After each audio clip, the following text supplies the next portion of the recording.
Nĩniũĩ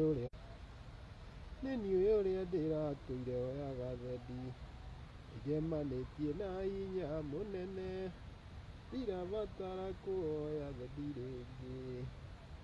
Bwana Yesu asifiwe. Naitwa mchungaji David Njoya, nimeokoka.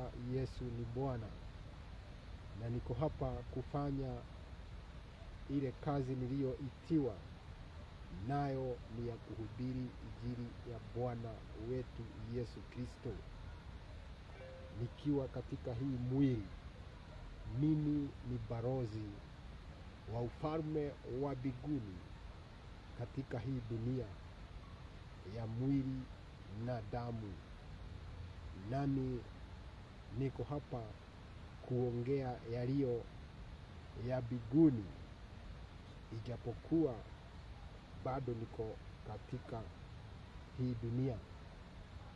Kwa mfano, balozi wa Amerika, nchi ya Marekani, yule yako huku Kenya siku ya leo, akiongea jambo, hata utaona magazeti imeandika serikali ya Marekani ilisema hivi na hivi, na ni balozi wao aliongea, na ni mtu mmoja. Juu yeye ndiye amesimamia masharti yao katika hii nchi. Nami nimesimamia masharti ya serikali ya mbinguni katika hii dunia ya mwili na nyama. Na nataka tuingie katika mahubiri yetu ya siku ya leo. Na leo mandhari yetu ni juu tayari umebarikiwa, sasa msifu Mungu. Ukiwa katika Yesu Kristo, wewe ni mbarikiwa. Kama umeokoka, wewe tayari umebarikiwa, na baraka zote za Ibrahimu siko na wewe. Either ni baraka physical or spiritual. Baraka za kimwili za Ibrahimu na za kiroho uko nazo.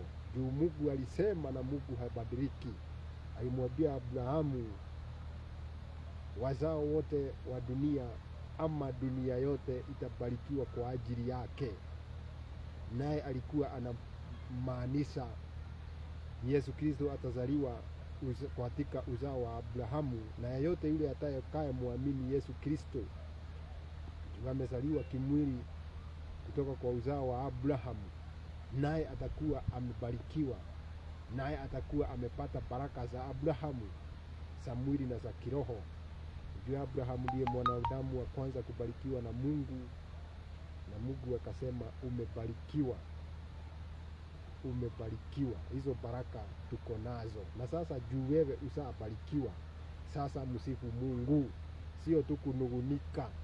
Juu watu wengi wananugunikaga tu kila wakati, badala ya msifu Mungu na yale amewatendea.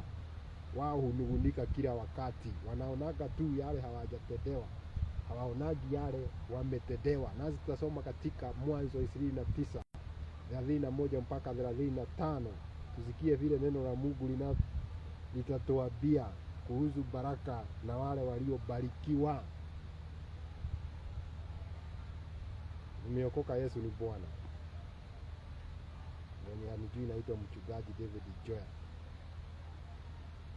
mwenye aliitwa na Yesu na akakubali mwito. Nilikubali kumtumikia. Juu naye Mungu hatumiagi nguvu, lazima ukubali mwende na yeye. Lazima ukubali kumtumikia na yeye akutumie. Yeye ni mwenye nguvu sana, lakini hatumiagi kifua. God is so powerful, but he does not use force. Mostly he use dialogue. Natakaga musikizane, muongelezane mpaka muelewane. Kwa hivyo naye tuliongea na yeye na tukaelewana na tukasikizana, na ndio maana siku ya leo mimi huwa naongea kuhusu injili yake. Nasi tunasoma katika Mwanzo 29 kuanzia 31 mpaka 35.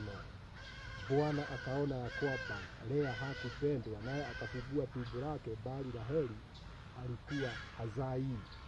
Lea akapata mimba akazaa mwana, akampa jina lake Rubeni, maana alisema, kwa kuwa Bwana ameona teso langu, sasa mume wangu atanipenda. Huyu ni bibi ama mke. Sisi ndio tunatumiaga hilo jina bibi. Tanzania ukienda bibi ni nyanya, nao wanatumiaga mke. Huyu ni mke wa Yakobo. Mke alikuwa na wake wawili, mmoja alikuwa anaitwa Raheli na mwingine Lea. Lea ndiye alikuwa mkubwa, na Yakobo hakuwa anampenda Lea, bali alikuwa anampenda Raheli. Na ndio maana wakati alibadilishwa bado alifanya kazi miaka 7 ili apewe yule alikuwa anamtaka. Naye Mungu akaona yule hapendi, kwa sababu Mungu ni yeye aliumba watu wote.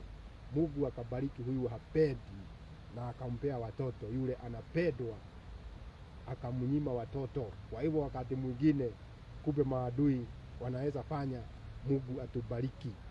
Naye Lea akapewa mtoto.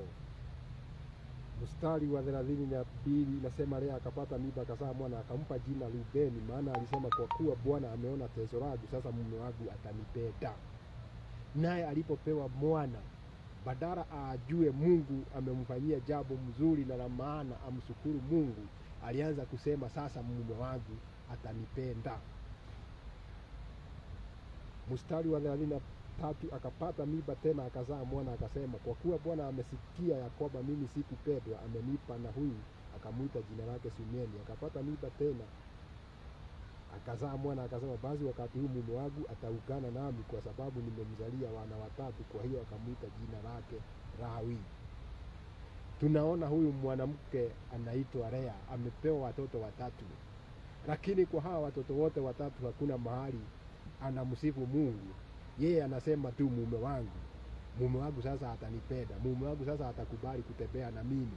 Yeye anaona tu lile jambo halijafanywa katika maisha yake, lile jambo la kutopendwa.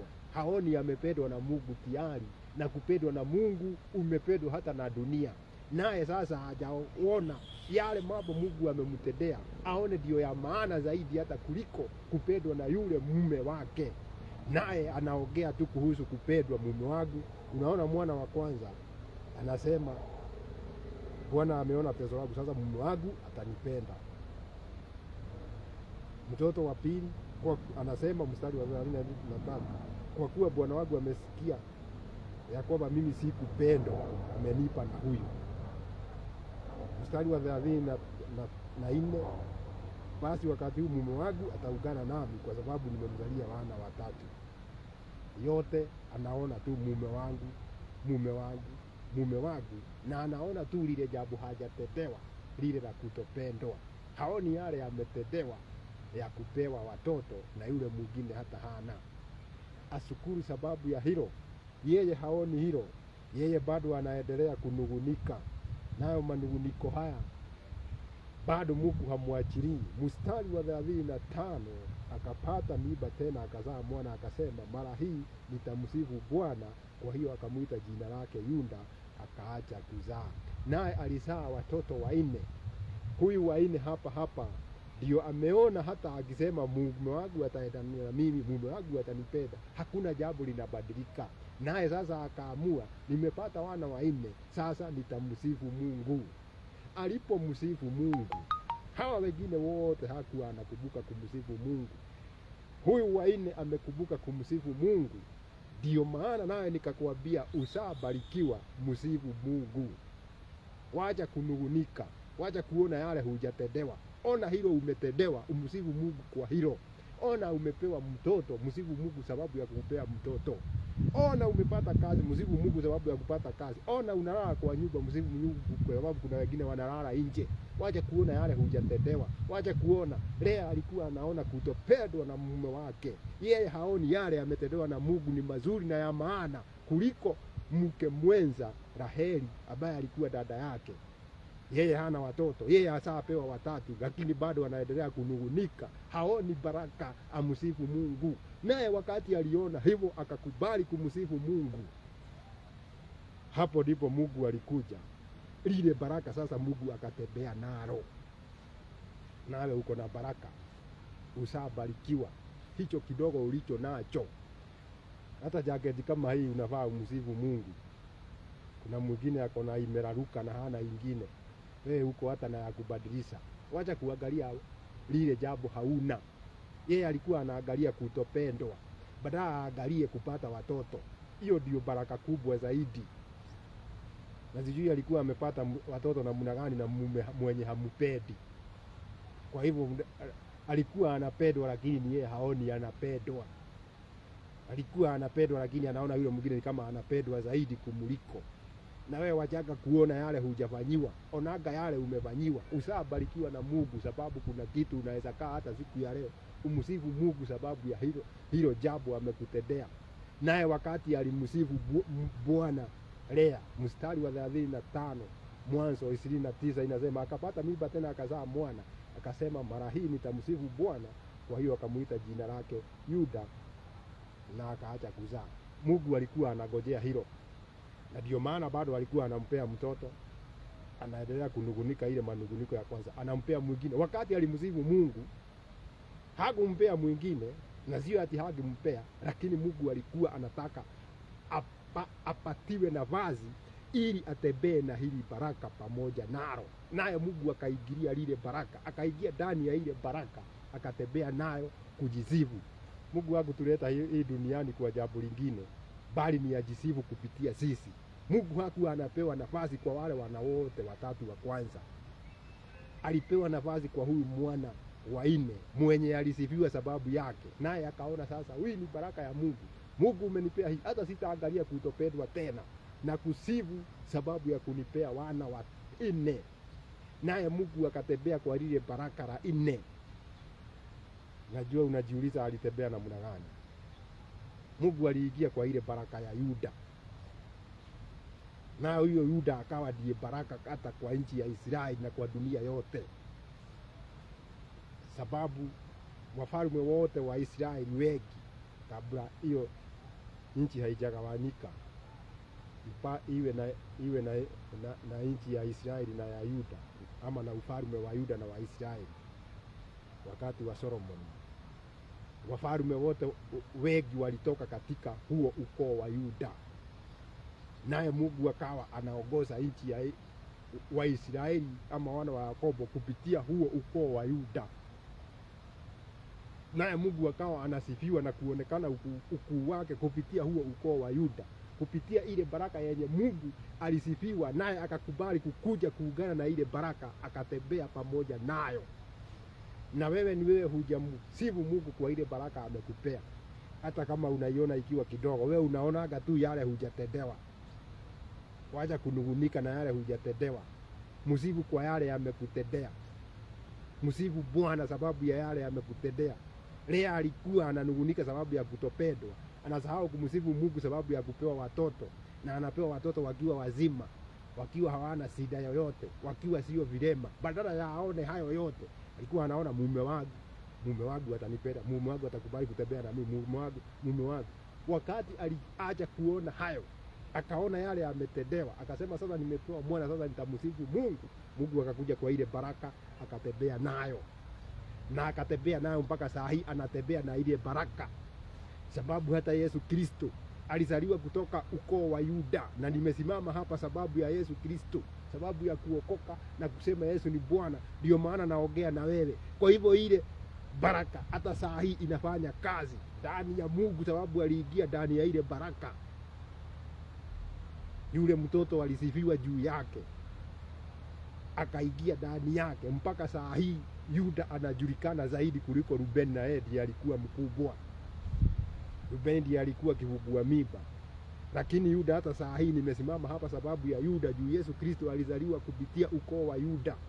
Nami naongea makuu ya Mungu kupitia lile baraka lenye Mungu alisifiwa kupitia ile baraka, akaingia ndani yake. Na hata saa hii anaogelea ndani na ile baraka, mpaka ile baraka imenifikia mimi. Na wewe mtu wa Mungu, ni wewe unafanya Mungu asiingilie lile baraka amekupea. Sababu badala ya kumsifu na hiyo kidogo uko nacho, na akikuja aingie kwa lile baraka, sasa utaona litazaa matunda mengi.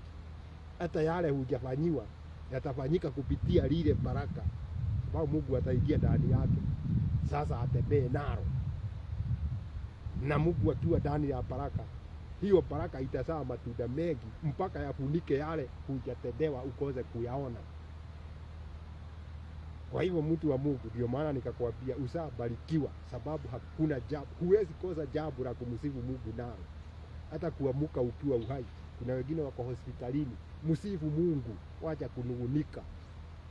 Wacha kunungunika juu huna pesa ya kukula lunch siku ya leo, lakini uko nayo ya kukula sapa, ama hata jana usiku ulikula. Kuna mwingine hakukula jana usiku na asubuhi hajakunywa chai na hana hata matumaini. Wewe labda uko na matumaini. Kuna mtu amekwambia atakutumia pesa jioni, ni vile hajatuma, lakini bado unanungunika. Badala ya umsifu Mungu, leo nimekunywa chai, Mungu asante. Kuna mwenye hajakunywa. Mungu ukimsifu hivyo, sasa atakuja aingie kwa hiyo baraka, hata ukiona likiwa kidogo, atembee pamoja nao itazaa matunda mengi na mema. Penye lilizaa ile baraka la kuzaliwa kwa Yuda, na hiyo matunda bado ndio tunakulia hata siku ya leo, sababu Lea alijua siri. Siri sio kunungunika. Sasa hata nikinungunika, hata nikifikiria nitampea jina hili mume wangu anipende, hanipendi. Sasa sitaangalia mume wangu tena, nitaangalia Mungu mwenye nguvu yote, mwenye amenipea hawa watoto. Sasa nitamsifu sababu ya baraka zile amenipea. Na wewe angalia Mungu, acha kuangalia watu. Mpaka Mungu akasema amtegemeaye mwanadamu amelaaniwa. Naye wacha kutegemea mwanadamu. Wacha kuangalia mtu mwenye alikufuta kazi, unaona kama maisha yako yamefika mwisho. Hata kama hageubwa bado ungekuwa uhai. Wacha kuangalia kama mimi vile nilikuwa naenda kama kanisa nakaa pale mbele, ati saa hizi kai mbele niko kwa mzito. Siangaliagi hayo. Nafurahia Mungu amenipea neema, amenipea uwezo wa kuweza kufafanua neno lake. Hiyo ndio baraka, hiyo ndio namsifu nayo. Siangalii kukaa viti za mbele, ama kuitwa mataito kubwa kubwa, ama kuvaa kora. Na angalia Mungu amenipea neema, na tinaweza kusoma Biblia yake, ananipea ufahamu wa kuifafanua. Na msifu Mungu kwa hilo.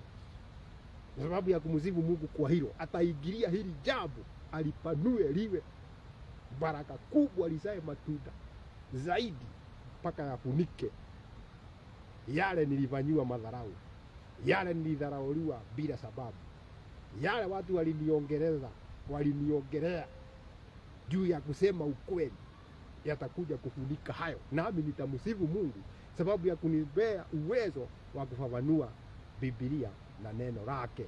Na wewe msifu Mungu sababu ya hilo jambo dogo amekufanyia. Na ukimsifu, ataigia lile baraka na itazaa matunda yenye hata itafunika yale uliona kama hujafanyiwa. Ni Mungu mwema. Naye Lea akajua siri. Akajua siri sio kunungunika. Naona mchungaji Kemani, Bwana akubariki, akaona sasa sio yale ya kunungunika vile hapendwi na mume wake. Sasa ni kumsifu Mungu sababu Mungu amempea wana. Naye akamsifu Mungu sababu ya kupewa Yuda. Naye Mungu akaigilia ile baraka ya Yuda mpaka Yesu Kristo akasaliwa kupitia ule ukoo. Hiyo baraka hata saa hii sisi tunaikulia. Baraka yenye Mungu alisifiwa sababu ya kuileta. Na wewe msifu Mungu sababu ya ile baraka amekupea. Hata kama utaona ikiwa kidogo, msifu Mungu kwa hilo. Naye ataigilia lile baraka, alipanue sababu umemsifu na umeona ni matendo yake. Aipanue isae matunda mengi na mema yenye itafunika hata yale unaonaka kama hujafanyiwa. Tunakulia ile baraka yenye Mungu alisifiwa kupitia kwa lile. Pale wa kwanza alizaliwa akaitwa Rubeni, hatumkubukagi, bali tunakumbuka yule wa mwisho wa 4. Lea alizaa watoto 4. Yakobo alikuwa na watoto 12, lakini walikuwa wamezaliwa na wake 4 tofauti. Mke wa kwanza Lea alizaa watoto 4.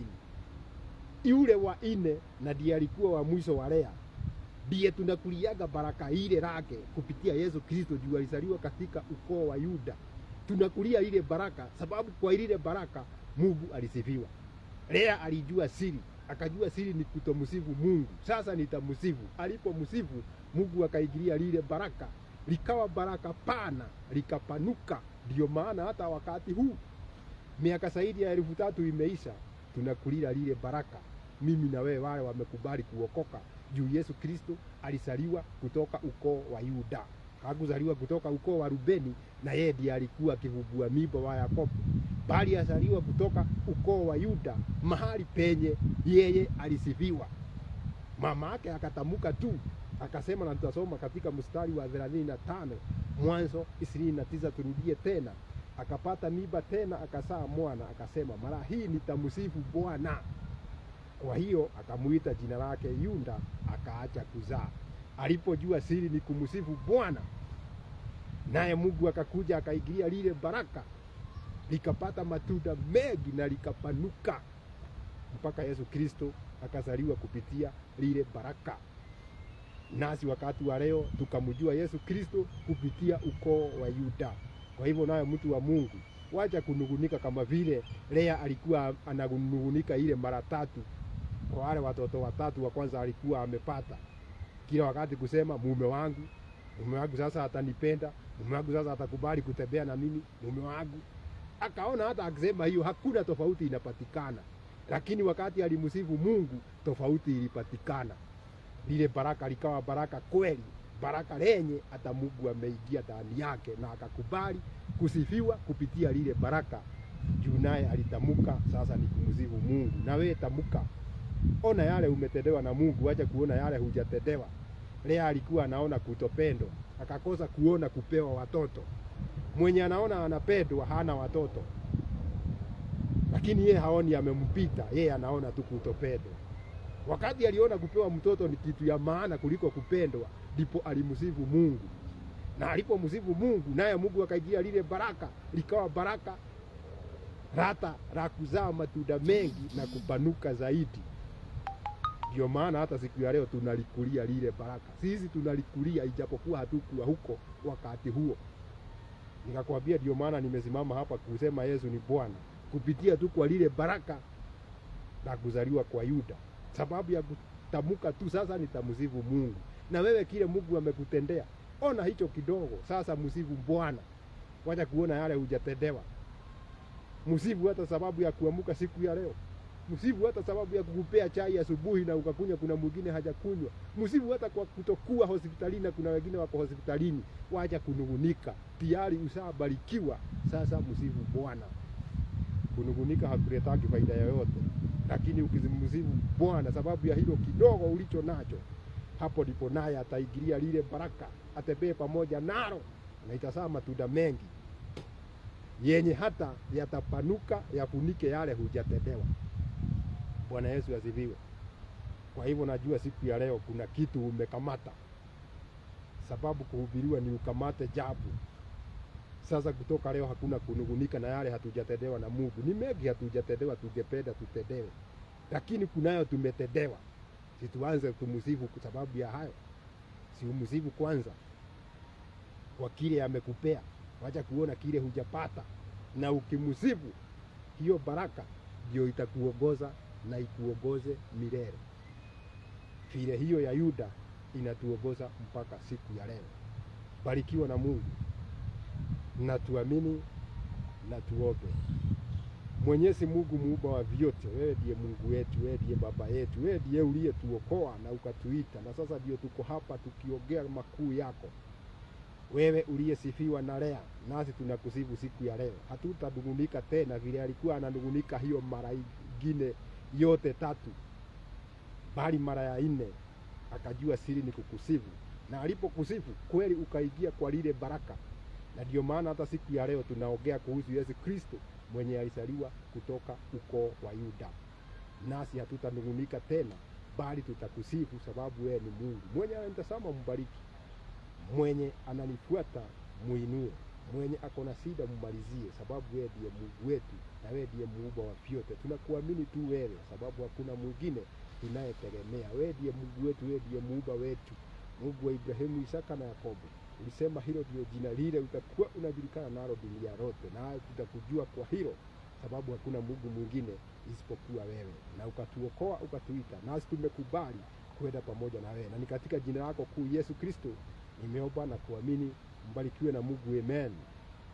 Akuinue, akutendee mema na uache kunugunika. Sasa uwe unamsifu Mungu kwa yale unaweza ona kama ni kidogo. Usahau yale hujatendewa, hayo umetendewa. Msifu sababu ya hayo, na Mungu ataonekana katika maisha yako. Amen.